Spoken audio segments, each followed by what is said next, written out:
오늘 우리가 나누고자 하는 말씀은 삶의 계자시 6번째, 한문으로 시작 글자는 복복자입니다. 그러니까 축복을 의미하고 우리가 일상적으로 말하는 복된 것, 은혜로운 것, 아름다운 것, 이 모든 걸 다 합쳐서 그냥 복이다 이렇게 말합니다. 복. 흔히 이제 우리가 축복합니다. 같은 의미라고 보시면 되겠어요.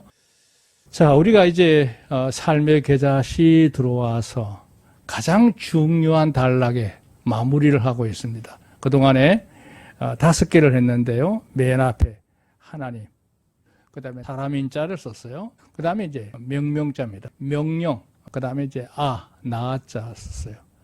그리고 지난 시간에 이제 순할 순자, 순종에 대해서 나누었거든요.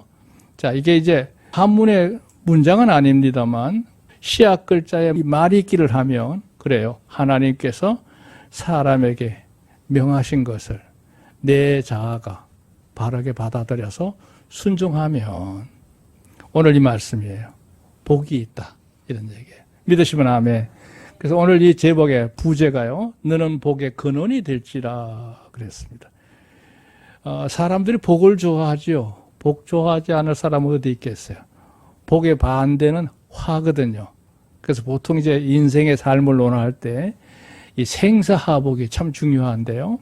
예, 사람이 사는 거, 죽는 거, 그 다음에 불행한 거, 행복한 거, 이걸 다 따지는데요. 여기 서두에 사람들은 너나 할 것 없이 복을 누리는 자로 살기를 바란다 그랬어요. 그 복을 누린다는 말은 뭐예요? 편하게 산다는 뜻이고 은혜롭게 산다는 뜻이고 그의 삶이 건강하게 사는 걸 다 포함하는 말이에요.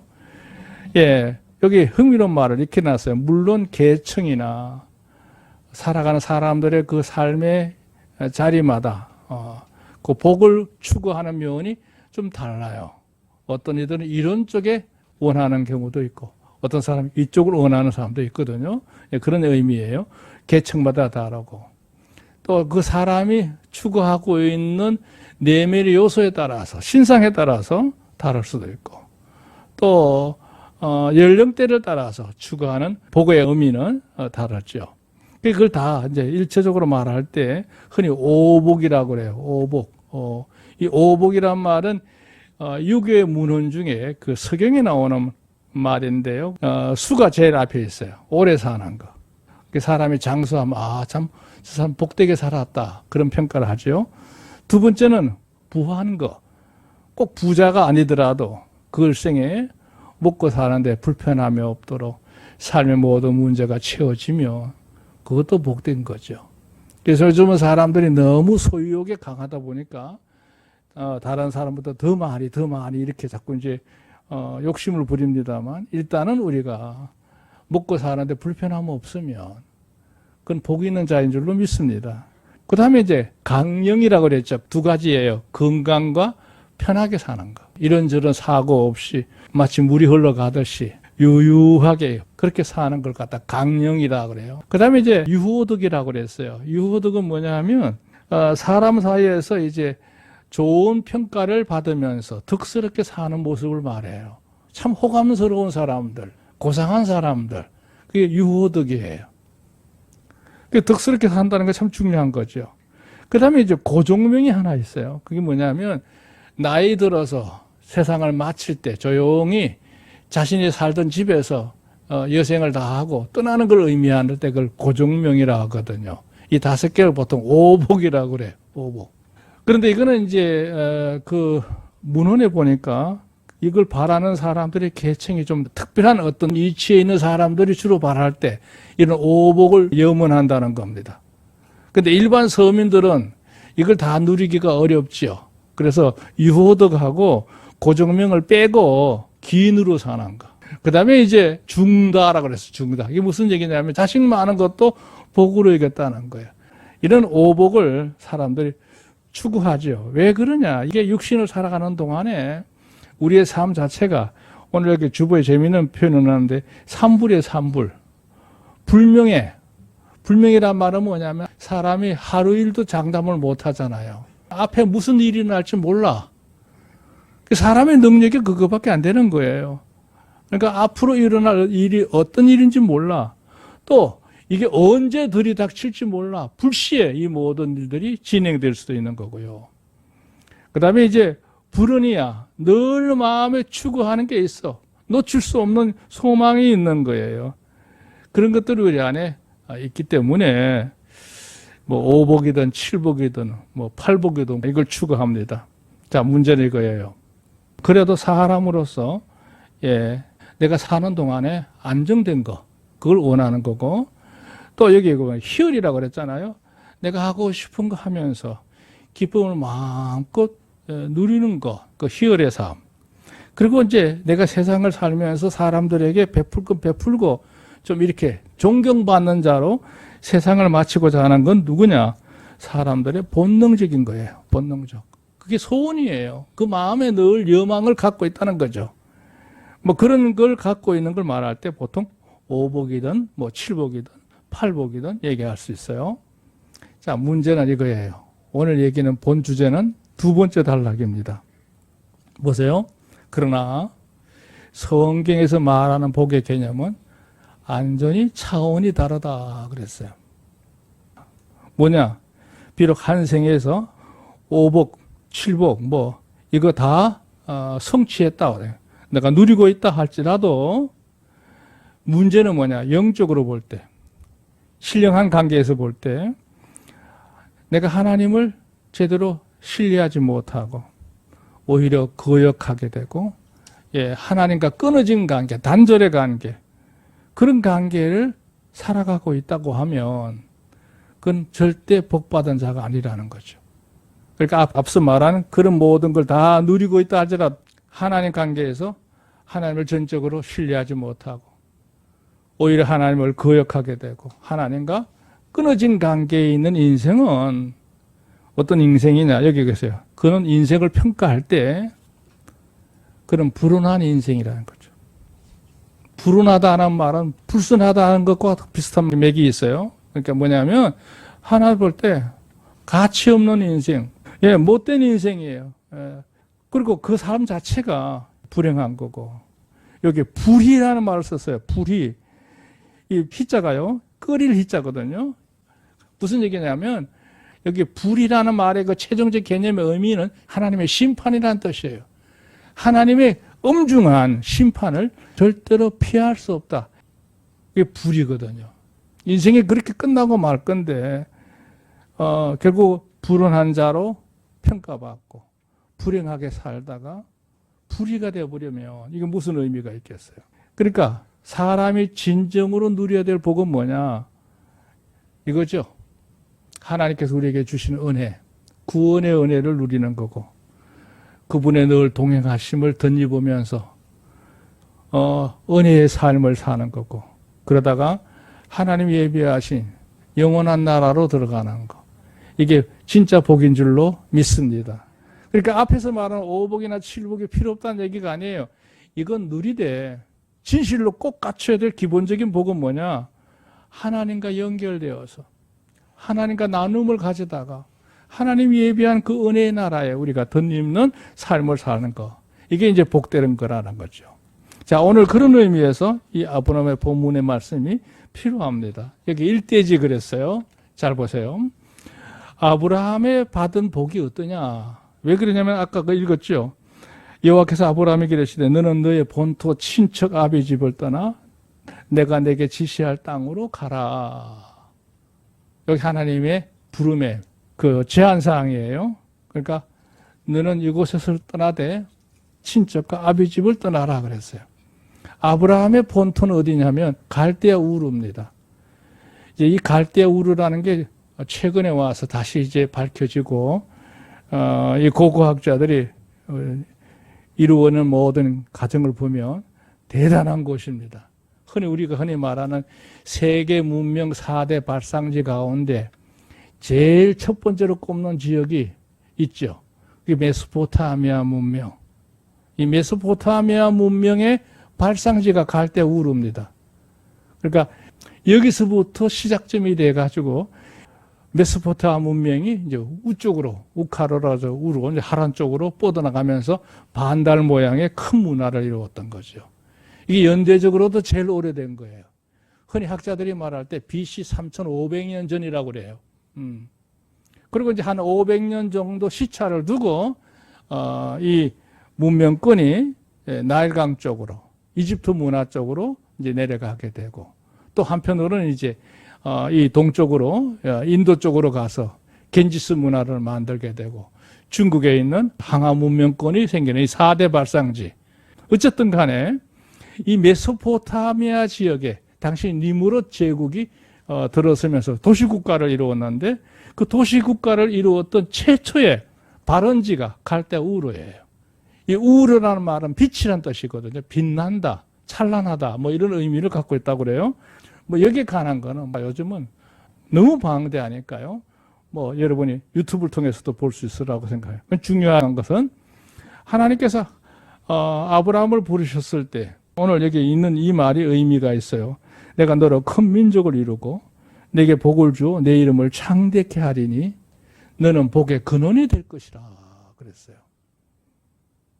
아니 뭐 굳이 아브라함이 그곳을 떠나지 않아도 사람 살기에 제일 좋은 것이 우르인데 뭐 그곳에 살면 되는 거죠. 그런데 하나님께서 굳이 그 본토라고 할 수 있는 우르를 떠나서 하란을 거쳐서 가나안 땅까지 갈 수 있도록 하나님께서 지시하는 거예요. 그 왜 그러냐? 하나님께서 아브라함에게 따로 구별된 축복을 주시기 위한 하나의 조건을 내것인 거라고 볼 수 있어요. 그때 아브라함이 이제 놀라운 결단을 내리게 되고 아주 결연한 마음을 가지고 이 모든 걸 그대로 수행을 하면서 가나안 땅으로 들어가게 됩니다. 이게 3결이에요.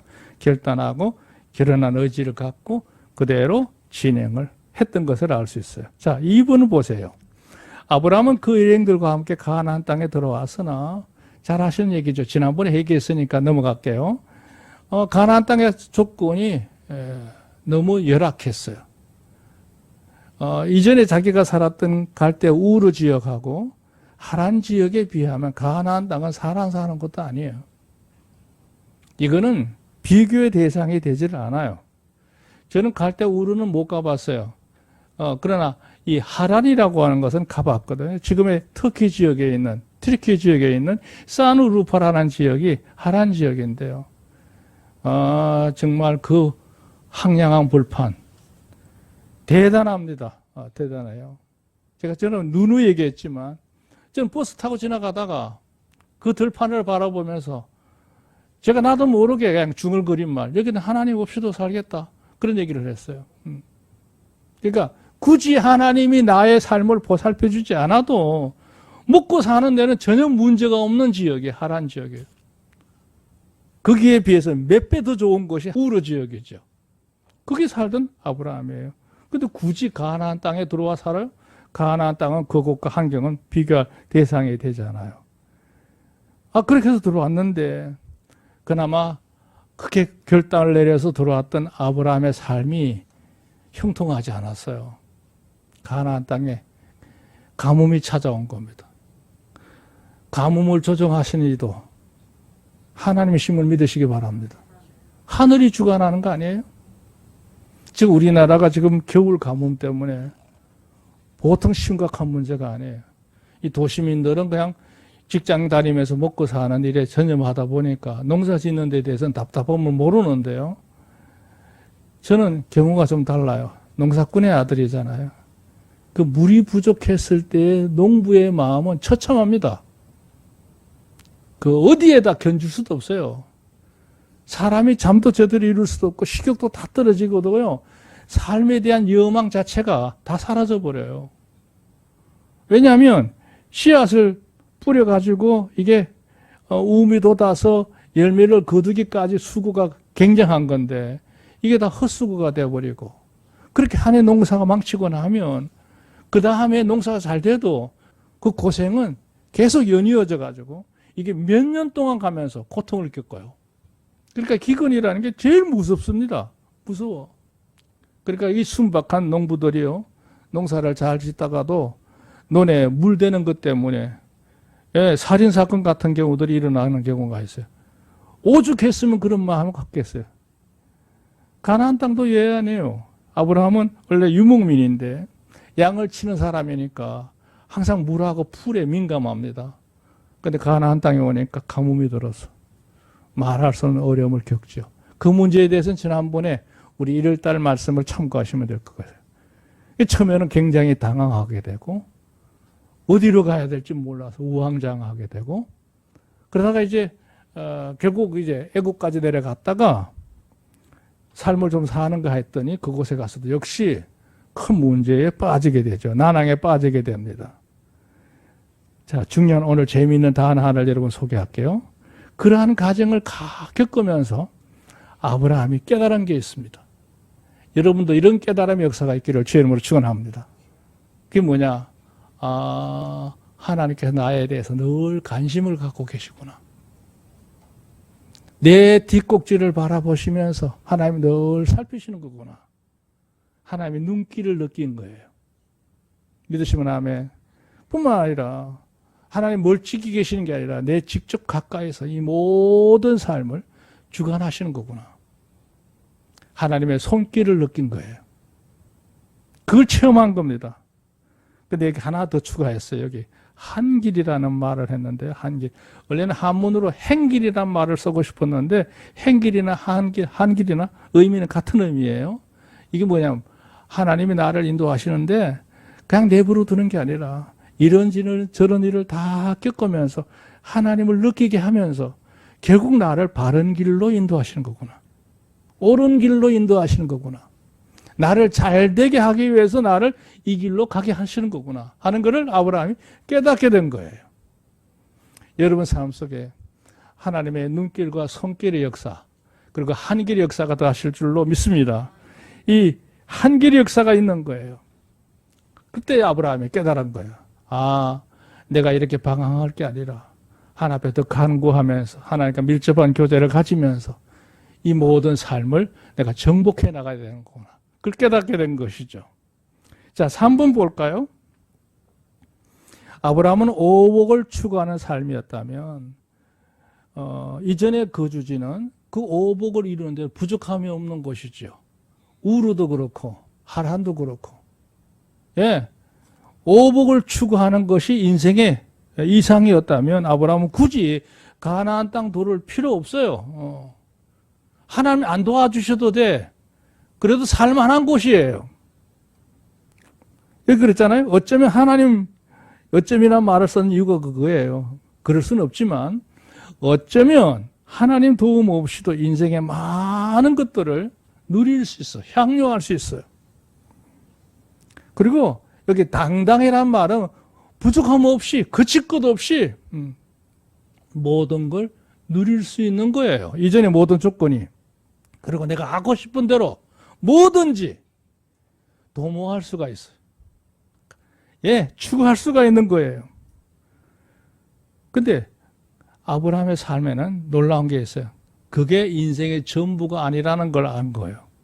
그건 내 인생의 목적이 될 수 없다는 거죠. 그건 내 인생의 세상의 이상이 될 수 없다는 거죠. 그건 뭐냐?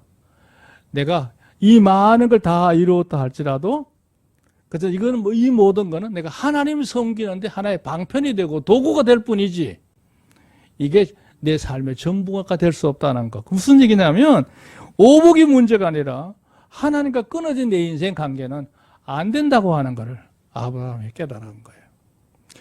자, 4번 볼까요? 아브라함은 놀라운 거죠. 당대의 큰 부자였어요. 대단한 부자죠. 예, 롯이 사로잡혀갔다는 얘기를 듣고 집에서 가신들, 훈련시킨 이 가병들을 318명이나 끌고 갔을 만큼 대단한 사람이에요. 최근 거 보세요. 목숨 걸고 싸울 수 있을 만한 장정이 318명이 있었다? 얼마나 큰 부자이겠어요. 대단한 부자입니다. 예, 그게 다 그는 위대한 족장이었습니다. 그리고 그는 그 주변의 모든 사람들에게 특별한 사람으로 기인으로 존경을 받던 인물이었어요.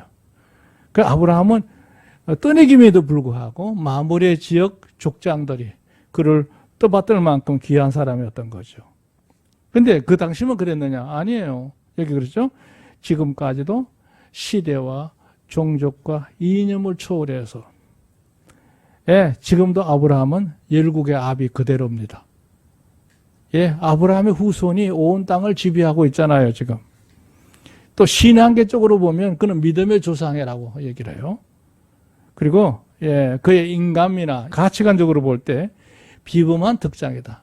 아주 용감한 큰 인물이란 얘기죠. 그렇게 숭상을 하고 경애, 존경하고 그를 좋아하게 되고 수많은 사람들이 아브라함을 하나의 표상으로 정해놓고 본받기를 원하는 인물이 지금도 역사적으로 4,000년 넘게 진행되고 있음을 보게 됩니다. 자, 이런 요소. 오늘 말하는 이 복의 말을 복잡하게 얘기했는데요. 진짜 복은 뭐냐? 신인 명하 순복했을 때 하나님과의 신령한 연결을 의미한다. 이렇게 결론을 내리시면 되겠어요. 자, 일반적인 복의 유념을 한번 복의 개념을 보려고 합니다. 보세요. 사람들이 저마다 겉으로 갈망하는 복들의 특징은 정말 이 모든 것들 다 필요하지요. 요긴한 겁니다. 왜냐하면 우리가 현실적으로 그렇고 또 내가 세상을 살아가는 이 존재성 자체로도 이게 빠질 수가 없죠. 이거는 뭐 우리가 할 수 없어요. 이 모든 거. 근데 이 모든 거, 이 오복이든 칠복이든 간에 이 모든 복은요, 굉장히 현실적인 거예요. 현재만 필요한 거고, 또 현세에 우리가 사는 육신의 세계만 필요하다는 얘기죠. 여기 보세요. 1번. 여기 얼마의 자랑에 그친다. 이렇게 달아놨어요. 한시적인 거란 얘기죠. 영원토록 자랑할 수 있는 건 없습니다. 세상에 영원한 부자는 없다는 얘기죠. 없어. 세상에는 성공자들이 많죠. 뭐 재산을 갖다 도 유명인이라든지 권세인이라든지 지식인 뭐 인기인 전문인 뭐 할 것 없이 여러 면에서 저마다 나름대로의 성공한 사람들이 많아요. 그 사람들이 영원할까요? 아니란 얘기죠. 얼마 동안은 누리지만 그들이 떠나간 후에는 흔적도 없이 사라지는 것이 인생의 성공입니다. 한시적이라는 얘기죠. 그러니까 이게 산다는 게 뭐냐? 세상에서 말하는 복의 개념은 얼마 동안 누리는 거지 영혼과 연결된 건 없다 하는 것을 얘기하고 있는 거죠. 여기 바닥을 모르고 짓는 집과 같다 그런 얘기했고, 야고보서에 말하면 허탄한 자랑이다 이런 표현을 썼어요. 두 번째 보세요. 일반적인 복의 개념은 인생의 허비를 깨하는 거예요. 사람을 살기는 사는데 가치 없게 사는 일에 함정이 될 수 있어요. 여기서요, 하나님께서 각인에게 남다른 재능과 지혜와 기회를 주셨을 때에 자칫하면 그걸 잘못 쓰게 되면 사람이 이기적으로 변하게 되고 정욕적으로 살게 되고 또 내 거라는 개념을 갖고 계속 모으기만 하는 일에, 축적하는 일에만 인생을 사는 수가 있어요. 그게 뭐냐? 인생 낭비예요. 세상을 헛되게 사는 소모죠, 소모. 그러니까 이게 뭐예요? 제약설은 허비다 그랬어요. 허비. 소비하고 허비는 다릅니다. 소비는 필요를 따라서 마땅히 지불하는 걸 말하는 건 소비고요. 허비는 뭐예요? 헛되게 쓴다는 얘기예요. 헛되게. 그러니까 세상에 말하는 복을 잘 관리하지 못하면 내 인생을 그냥 낭비하고 말아요. 허비하고 말아요. 그 대표적인 사람이 솔로몬이죠. 솔로몬이 그렇게 살고 난 다음에 나중에 고백하기를 해 아래 새 것이 없나니 다 헛되고 헛되니 다 헛되도다 그랬어요. 그러니까 쓸데없는 일에 내 인생을 다 소모하고 말았다는 얘기예요. 철부지한 인생에 대해서 그 탕자 비유에 나오는 얘기죠. 자, 3번. 이게 문제죠. 사람이 세상에 말하는 이런 복에만 사람이 전념하다 보면 자기도 모르게 그 삶 자체가 불행하게 사는 거예요. 여기 그러죠. 불행의 늪으로 이끈다 그랬어요. 그러니까 그 사람들은 왜 그렇게 사느냐? 영적으로 눈을 뜨지 못했기 때문에 그런 거예요. 영적인 소경들이야. 진리도 모르고 복음도 모르고 영생도 몰라. 모르기만 한 게 아니라 여기 그랬죠. 모르든지 피하든지 뭉개버리든지 셋 중에 하나야. 무지해서 그럴 수도 있고 고의적으로 거역해서 그럴 수도 있고 아예 그것에 대해서 반항하는 태도로 나가는 경우도 있어요. 모르든지 피하든지 뭉개버리든지 그렇게 되면 그 인생은 결국 실제는 그 사람은 지금 모든 걸 누리고 있다 할지라도 하나님 편에서 보면 그런 세상에서 제일 불쌍한 사람이다 이렇게 말하셨어요. 자, 얘기가 어두워졌는데요. 사랑하는 여러분, 오늘 저와 우리 모두는 다 하나님 앞에 복받은 자인 줄로 믿으시기 바랍니다. 우리가 새삼스럽게 하나님 이런 복을 주십시오, 저런 복을 주십시오 할 필요가 없어요. 왜? 하나님 이미 그 모든 걸 다 보장하신 거예요. 하나님의 눈길과 손길과 그 한길 속에 우리의 모든 삶을 인도해 주실 줄로 믿습니다. 지금까지 우리 그렇게 살아왔고 앞으로도 그렇게 살아가게 될 것이라고 믿습니다. 마지막 한 3번, 일상에서 축복 강령 그랬어요. 그 유명한 구절이죠. 세상에는 많은 것을 가졌으면서도 가난하게 사는 사람이 있는 반면에 인간적으로는 부족함이 없이 다 갖췄다고 생각하는데 의외로 불행하게 사는 사람들이 많습니다. 그런 성공자들이 많아요. 뭐 학벌적으로도 그 경제적인 개념으로도 볼 때 모든 면에서 볼 때 난자들이 많은데 그 내면을 들여다보면 그렇게 고독할 수가 없고 그렇게 불안감이 가득 찰 수가 없고 그렇게 삭막할 수 없는 인생들이 얼마나 많은지 몰라요.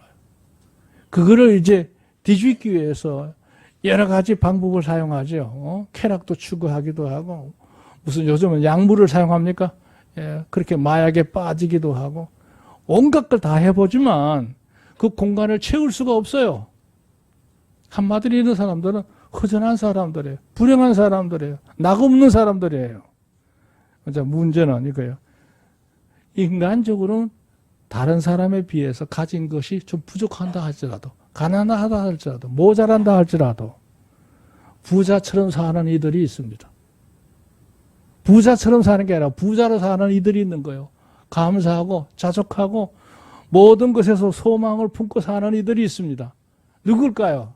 하나님 앞에 구원받은 여러분인 줄로 믿습니다. 우리는 복받은 자라는 얘기죠. 복받은 사람들이 하는 일이 어떤 일이냐 그랬을 때 시편 1편에 나오는 1절 2절의 말씀이 중요한 거예요. 그렇죠. 복 있는 사람은 악인의 길을 쫓지 아니하고 죄인의 길에 서지 않고 오만한 자리에 앉지 아니하고 오직 여호와 율법을 절구하여 그 율법을 주야로 묵상하는 자로다 그랬어요. 여기에 대한 의미는 오늘 저녁에 좀 더 풀어서 설명을 해드리려고 합니다. 사랑하는 여러분, 두서없이 얘기했습니다만 우리가 하나님과 우리의 관계가 복된 관계거든요. 어떤 관계냐? 세상에 없는 진정한 축복을 주시기 위해서 하나님께서 우리에게 많은 것을 설정해 놓으셨어요. 하나님이 사람에게 명하신 것을 내 자아가 바르게 받아들여 순종하면 하나님이 베푸신 놀라운 은혜의 축복이 여러분 삶 속에 늘 함께하여 주실 줄로 믿습니다. 하나님의 눈길과 손길과 한길의 역사가 늘 함께하시기를 주의 이름으로 축원합니다.